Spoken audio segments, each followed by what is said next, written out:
The Quran is the essential book that is the foundation of the religion of Islam. So in the Quran you find these beautiful rational arguments. Observe, look, think, contemplate. In these things you will find signs, evidences for those people who reflect, for those people who are wise, for those people who understand.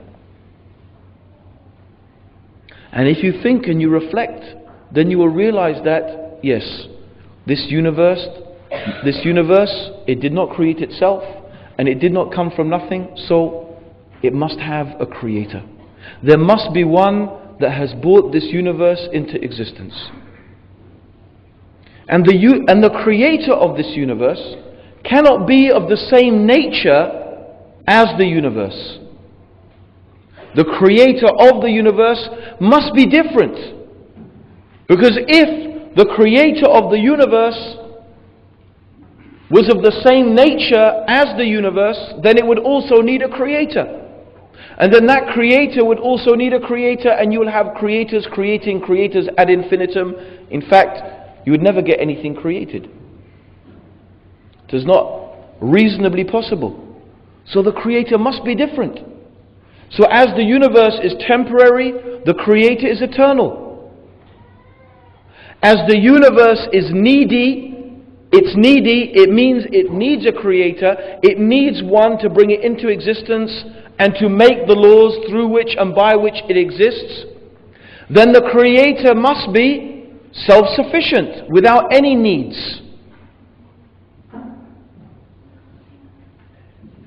And you could only have one such eternal self-sufficient creator. You could not have two eternal self-sufficient creators.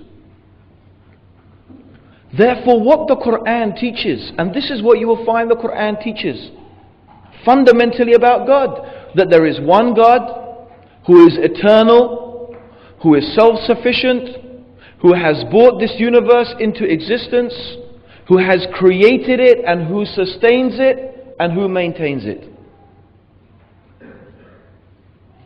That this universe is not God, and God is not part of this universe.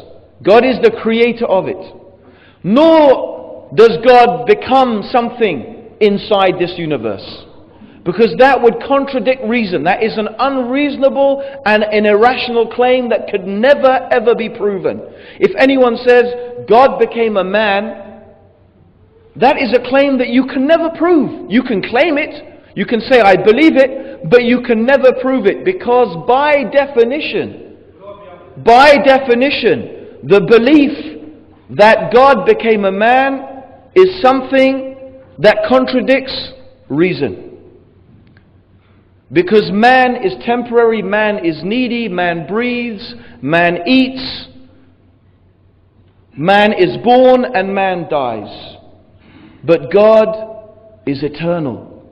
God does not need to eat, God does not need to drink, God does not breathe, because God is self-sufficient. God does not have a beginning and God does not have an end. So to say something is eternal and temporary both at the same time, that something is infinite and finite both at the same time, that something is immortal and mortal, that is self-sufficient and needy, it's an impossibility. You are asking, or the person is claiming, that two completely opposite, contradictory things exist at the same time. And if you claim that, then on what basis can you ask people to even believe in God in the first place? If you claim that, then what is your argument and what basis can you say to people, believe in God? Because if you say believe in God because it's rational, then you demand that they believe in something irrational, then they will then question the very belief in God in the first place. So it's not something that can ever be proven, it is only something that can be claimed. And so therefore the first beauty and the first wonderful thing about Islam is exactly this. What Islam teaches about God. It is a belief that is so pure, It is so free from irrational beliefs. It is so completely in accordance with reason and with the natural disposition and the natural inclination of the human being. We are not taught, rather the Quran refutes any concept that God is a Trinity, that God is three and God is one. No, the Quran clearly says, do not say three, do not say Trinity. Your God is one God. Do not say Trinity. Desist. That will be better for you. Your God is one God.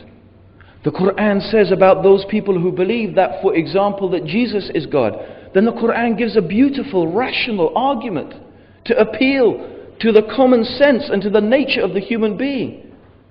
It says, if God wanted to destroy Jesus and Mary and everything in the heavens and the earth, who could stop him? Meaning Jesus and Mary and everything, in fact, in the heavens and the earth, is under the power and the control of God. And that which is under the power and the control of God cannot be God. They ate food, the Quran says. They walked on the streets, the Quran says.